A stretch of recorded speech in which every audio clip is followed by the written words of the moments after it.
오늘 함께 할 말씀은 야고보서 1장 5절에서 8절까지만 보겠습니다. 야고보서 1장 5절에서 8절까지입니다. 야고보서 1장 5절에서 8절까지 말씀 보겠습니다. 너희 중에 누구든지 지혜가 부족하거든 모든 사람에게 후히 주시고 꾸짖지 아니하시는 하나님께 구하라. 그리하면 주시리라. 야고보서의 대주제는 말씀대로 순종하는 것, 말씀대로 살아가는 것을 다루고 있습니다. 우리가 어떻게 말씀대로 살아야 하는지, 또 그렇게 말씀대로 살아야 하는 중요한 이유가 무엇이라고 얘기하죠. 말씀대로 살아야만 온전한 구원에 이를 수 있다라는 겁니다. 곧 말씀대로 산다라는 것은 믿음대로 살아가는 것입니다. 우리 사람들은 믿음대로 살지 아니할 수 없는 존재입니다. 우리는 작은 것 하나라도 내가 믿을 때 행할 수 있는 것이 우리 사람의 근본입니다. 밥을 먹어도 이것이 안전한 식품이라는 보이지 않는 믿음이 있으니까 그걸 맛있게 먹지 않습니까? 차를 타도 그 기사가 내가 처음 보는 버스 기사일지라도 그에게 내 목숨까지도 맡깁니다. 왜 그렇습니까? 알지 못하는 믿음이 내게 그 사람에게 있기 때문입니다. 이렇게 알지 못하는 것까지도 믿기 때문에 내 생명까지 맡기는 게 우리 사람의 모습인데, 신앙 또한 내가 믿는 대로 살아가야 한다. 그것이 믿음이라는 겁니다. 곧 내 삶에서 믿음의 행보가 없으면서 내가 믿음의 사람이다, 내가 그리스도인이다 라고 말하는 것은 그야말로 그것은 말에 지나지 아니하다라는 겁니다. 우리 신앙은 믿음을 삶으로 연결하는 것입니다. 그래서 오늘 그 5절의 말씀에 누구든지 지혜가 부족하거든, 지혜라는 말로 오늘 말씀을 열고 있는데요. 이 지혜가 무엇입니까? 여러분들, 지식과 지혜의 차이가 뭐죠? 지식이라는 것은 객관적인 데이터입니다. 그런데 지혜는 뭐냐면 이 지식을 삶으로 살아가면서 나타나는 것이 지혜인 겁니다. 저 사람은 참 지혜로워, 이런 것은 저 사람은 슬기롭게 살아가고 있어, 이런 뜻이라는 겁니다. 곧 우리 그리스도인들은 지식인 로고스의 말씀을 내가 받았으면 그 로고스의 말씀대로 살아가는 것이 지혜다. 그 로고스의 말씀대로 살아가는 것, 그 살아가는 것을 보고 지혜라고 얘기합니다. 근데 이 지혜를 어떻게 하라고 얘기합니까? 지혜가 부족하거든 내가 말씀대로 살아가는 것이 온전하지 아니하거든 모든 사람에게 후히 주시고 꾸짖지 아니하시는 하나님께 구하라. 그러면 주시리라. 곧 우리가 내 삶 속에서 하나님의 말씀을 실천할 수 있도록 하나님의 도우심을 날마다 구해야 한다는 겁니다. 이 말은 무엇입니까? 하나님의 말씀을 내가 이 세상에서 실천하며 살아가는 데에는 철저히 하나님의 도우심에 의해서 이루어진다라는 겁니다. 그래서 우리가 말씀을 받았으면 그 말씀이 내 삶의 실제가 되게 하기 위하여 필요한 것이 있는데, 그것이 바로 기도하는 것입니다. 하나님, 제게 주신 말씀대로 오늘 살기를 원합니다. 주여 저를 도우소서. 저와 함께 하시는 하나님, 내가 당신께 모든 나의 삶을 맡겨드리오니 나를 받아주시고 주시는 말씀대로 내가 살아가기를 원합니다 라고 하면서 나의 삶의 모든 영역이 하나님의 도우심이 임하도록 구하는 것, 그래야 우리의 삶이 온전히 지혜로워질 수 있다라는 겁니다. 지혜, 그러면 여러분들 제일 먼저 떠오르는 성경 구절이 무엇이 있습니까? 잠언서에 보면 잠언서 1장 7절에 이렇게 얘기합니다. 여호와를 경외하는 것이 지식의 근본이거늘 미련한 자는 지혜와 훈계를 멸시하느니라. 그러니까 여호와를 경외하는 것이 무엇이 근본? 지식의 근본이다. 하나님을 경외하고자 할 때 하나님의 말씀이 우리에게 주어진다라는 거죠. 그럴 때 무엇이 임합니까? 지혜가 임한다라는 겁니다. 미련한 자는 지혜와 훈계를 멸시한다. 미련한 자는 주신 말씀대로 살아가지 아니하는 자를 보고 미련한 자라고 얘기하는 겁니다. 말씀을 받기는 받았는데 말씀과 관계없이 일상을 살아가는 자, 그처럼 미련한 자가 없다라는 겁니다. 우리는 우리 교회의 2022년 말씀으로 서로 사랑하라라고 주께서 명령하셨습니다. 이 명령이 내 안에서만 맴돌고 있다면 그것은 미련한 자라는 것입니다. 그 명령대로 나에게 원수까지도, 내가 미워하는 자까지도, 나에게 손해를 끼친 자까지도, 그들까지도 품고 사랑할 수 있는 것이 바로 지혜로운 삶이라는 것입니다. 말씀대로 살아가는 것, 말씀대로 살아가는 자가 지혜로운 자라는 것이. 여러분들 그렇게 될 수 있게 되길 바랍니다. 교회에 와서는 지혜로운 자 같으나 세상에 돌아가서는 세상 사람과 조금도 다를 바 없는 삶을 산다면, 오히려 또 손가락질 받는 삶을 산다면 안타깝게도 그 사람은 지혜로운 사람이 아닌 겁니다. 다시 얘기하면 그렇게 살아간다면 이 표리부동한 삶을 살아가야지, 그렇지 않고 겉과 속이 다른 삶을 살아간다면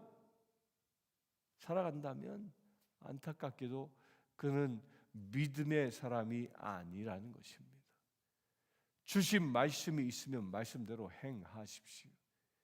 나의 욕심을 채우기 위해서 사는 자가 아니라 오직 하나님이 주시는 지식을 그 지혜의 삶으로 연결하기 위해서 살아가는 자, 그것이 바로 믿음의 사람이라는 겁니다. 그것을 위해서 누가 도우십니까? 하나님께서 우리를 도우시는 것입니다. 그렇게 도우시는 그 지혜가 무엇이냐? 잠언서 9장 10절에 여호와를 경외하는 것이 지혜의 근본이요 거룩하신 자를 아는 것이 명철이니라. 너무 유명한 말씀이죠. 여호와를 경외하는 것, 하나님을 높이는 것, 하나님을 경배하는 것, 이것이 지혜의 근본이다라는 거예요. 이것은 무엇입니까? 우리의 삶 속에서 내 삶을 통하여 오직 하나님만 높이는 삶이 드러나는 삶, 이것이 지혜의 삶이라는 겁니다. 여러분들의 언행을 통하여 하나님이 높임을 받기를 바랍니다. 누군가가 여러분들이 사용하는 언어, 여러분들이 선포하는 말, 여러분들이 사용하는 글들, 이런 것들을 통하여 하나님의 족적을 발견할 수 있게 되길 바랍니다. 하나님의 큰 사랑이 여러분들의 언행을 통하여 드러낼 수 있게 되길 바랍니다. 그것이 무엇이라? 지혜의 삶이라는 겁니다. 그것이 잘 실행되지 아니하면 지금 이 시간부터 우리가 해야 할 것은 하나님 앞에 내가 무릎 꿇어 기도하는 것입니다. 그래서 하나님께 구하라, 그리하면 주시리라. 다시 얘기하면 이것입니다. 하나님이 주신 말씀대로 내가 살아가지 못한다면 기도해라. 기도하면 나로 하여금 그렇게 살아갈 수 있도록 하나님이 나를 도우신다라는 겁니다. 오늘 하루의 삶을 통하여 여러분들 이 말씀을 붙잡고 도전받을 수 있게 되길 바랍니다. 누군가가 여러분들을 바라볼 때마다 저 사람이야말로 하나님의 지혜로운 삶을 사는 사람이다라는 그런 소리가 들려질 수 있게 되길 바랍니다.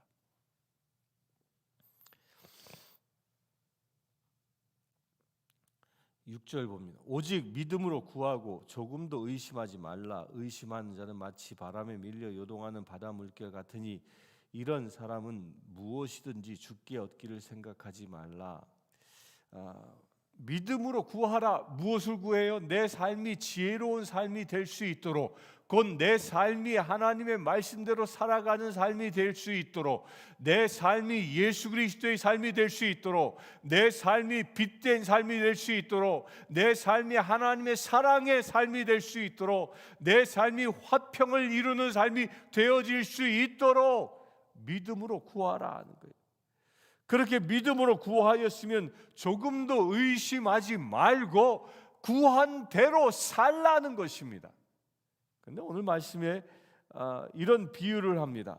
의심하는 자는 마치 바람에 밀려 요동하는 바다 물결 같으니, 의심하는 자는 바다 물결과 같다, 요동치는 바다 물결과 같다라고 얘기하는데, 이것이 무엇을 얘기하는 거예요? 요동치는 바다 물결은 무엇인가 잡아 삼켜버리는 듯한 이 표현을 얘기하는 거죠. 예수님께서도 갈릴리 바다에 배를 타고 가셨을 때 거센 풍랑이 일어 요동쳐서, 물결이 요동을 쳐서 배를 삼키려 했던 것처럼, 그렇게 의심하는 자는 그런 요동치는 물결 속에서 사는 것과 같다라는 거예요. 잠시도 평안함이 있을 수 없다라는 것이죠. 언제 어느 때 침몰하여 언제 어느 때 내 생명을 빼앗길지 모르는 그런 위급한 상황을 초래하는 삶을 사는 것과 같다는 것입니다. 어떤 자가 말씀대로 믿음대로 사는 게 아니라 의심하는 자. 내가 그렇게 말씀을 실천할 수 있어? 내 삶의 말씀이 그렇게 이루어지는 거야? 라고 의심하는 자. 또한 조금 더 나아가면 말씀대로 행하지 아니하는 자, 믿음대로 지식을 지혜로운 삶으로 엮어내지 못하는 자, 이런 자는 어떤 자와 같다? 거센 풍랑 속에 있는 것과 같다라는 겁니다. 우리가 살아가면서 이 시련을 겪을 수 있습니다. 시험 당할 수 있습니다. 그런데 그 모든 시련들은 크게 두 가지 때문에 오게 됩니다. 하나는 나의 죄 때문에 오는 경우가 있고, 또 하나는 나를 훈련시키시기 위하여 오는 경우가 있습니다.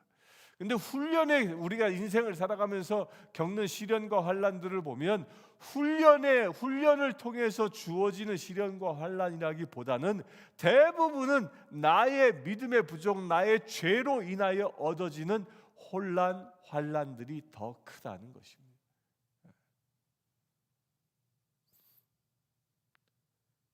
그렇게 의심하는, 믿음이 없는 삶으로 인하여 내 삶을 스스로 물결치는, 요동치는 거센 파도 속에 내 삶을 던지는 것과 같다라는 것이죠. 이렇게 믿음이 없이 요동치는 거센 물결 속에 던져지는 그런 삶은 7절에 아주 어마어마한 이야기를 합니다. 이런 사람은 무엇이든지 주께 얻기를 생각하지 말라라고. 의심하는 자, 믿음대로 살아가지 아니하는 자는 하나님의 도우심을 얻을 수 없다라는 겁니다. 하나님의 도우심을 얻을 수 없다라는 것은 구원에 이를 수 없다라는 말과 거의 동일한 말인 것입니다. 왜 그러냐 하면, 하나님의 도우심이 없다라는 것은 하나님이 나와 함께 살지 아니한다라는 거예요. 내 삶이 하나님과 동행하는 삶이 아니라는 것이죠. 내 삶이 하나님과 동행하는 삶이 아니기 때문에 내 삶의 목적지가 하나님의 나라가 될 수 없는 것입니다. 이 죄라는 말의 원형은 표적을 벗어났다라는 겁니다. 활을 쏘았을 때 그 정중앙에 화살이 뚝 박히도록 정중앙을 향해 날아가야 하는데, 우리의 화살의 관역이 어느 순간 조금 틀어져 있는 것, 그러면 결국 관역을 맞추지 못하고 빗나가 버린 삶을 살지 않습니까?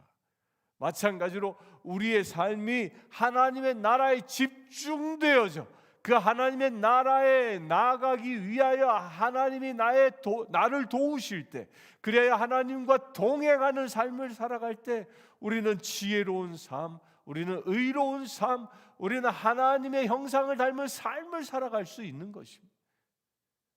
그것이 무엇을 통해서? 내가 구원받은 하나님의 자녀라는 그 믿음, 내게 주시는 그 하나님의 말씀들이 내 삶의 실제가 된다라는 그 믿음의 행보로 살아갈 때 그렇게 이루어진다라는 겁니다.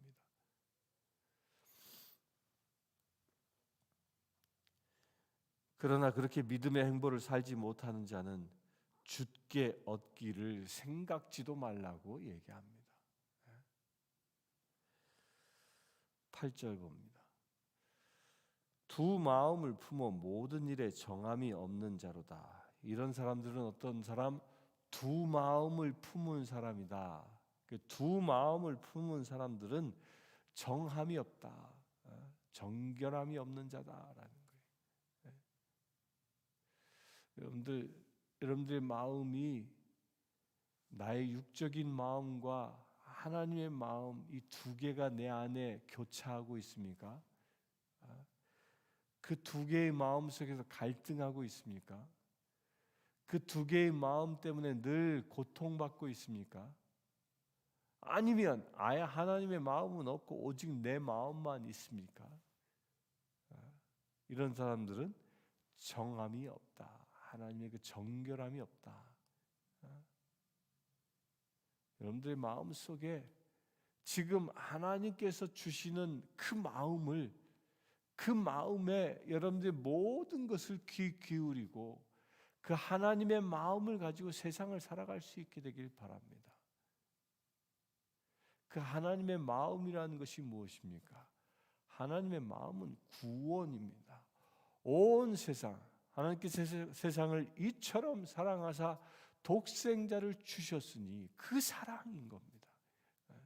당신의 아들을 저 십자가에 못 박혀 죽기까지, 제물 삼으시기까지, 단 한 방울의 피도 남김없이 흘리시기까지 사랑하신 것처럼 우리 또한 그 하나님의 그 사랑의 마음을 가지고 세상을 살아가야 한다는 것입니다.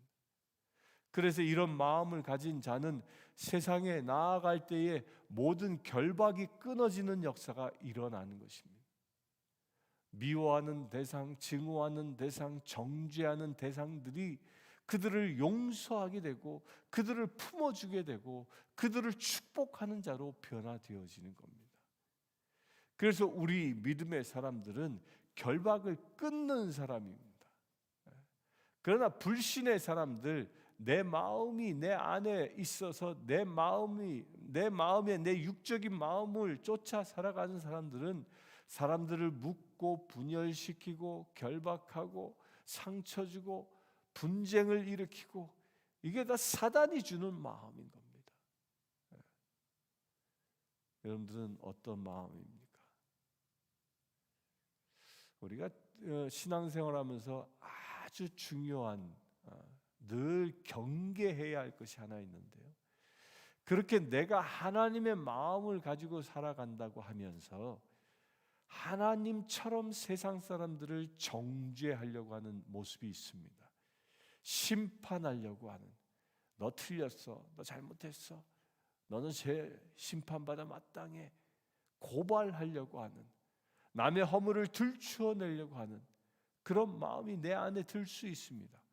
그런데 안타깝게도요, 그런 마음은 하나님의 마음이 아니라 사단이 주는 마음입니다. 왜 그렇습니까? 사단은 고발자이기 때문입니다. 그러나 예수 그리스도는 씻어주고 덮어주고 안아주고 치유해주는 사람인 겁니다. 예수님께서 가늠한 여인이 자기 앞에 잡혀왔을 때에 죄 없는 자가 돌로 치라, 나도 너의 죄를 묻지 않겠다 말씀하신 것이 하나님의 마음인 겁니다. 그러나 사단이 주는 마음은 무엇입니까? 죄 있는 자는 돌로 치라가 아니라 이 여인은 돌 맞아 죽어 마땅한 죄인이지 돌로 치라라고 그 죄를 고발해 버리는 것이죠. 그리고 정죄해 버리는 것입니다.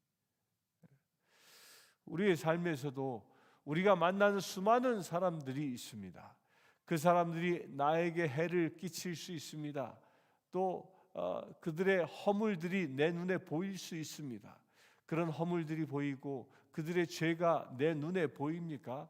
그것을 정죄하지 마시길 바랍니다. 정죄하는 순간 나는 마귀의 자리에 서 있는 것이죠.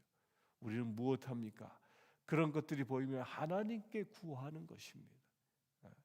그를 불쌍히 여겨달라, 하나님의 구원의 손길이 임하게 해달라고 구할 뿐인 것이죠. 그리고 우리는 그 사람을 어떻게 대합니까? 오직 사랑으로 대하는 것입니다.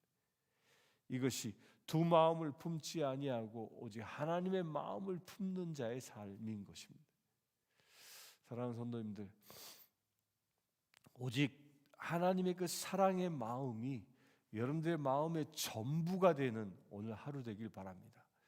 그래 여러분들을 만나는 모든 사람들이 여러분들을 통하여 하나님의 그 지혜로움이 드러날 수 있게 되길 바랍니다. 곧 말씀을 지혜롭게 살아가는, 슬기로운 삶을 살아가는 거룩한 믿음의 행보가 오늘도 이루어질 수 있게 되기를 주의 이름으로 축원합니다. 함께 기도합시다. 주 아버지 하나님,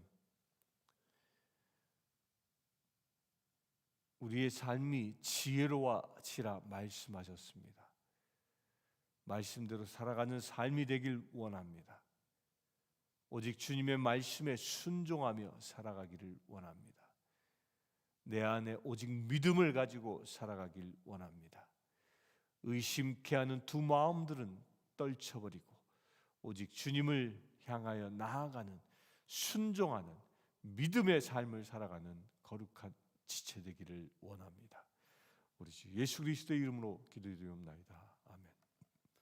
지금 우리 주 예수 그리스도의 은혜와 하나님의 크신 사랑과 성령님의 감화 감동 교통 치유하심이 이 시간 말씀을 경외하고 지혜로운 삶을 살기를 원하는 주의 사랑하는 모든 지체들 지금부터 영원토록 함께 하실지어다.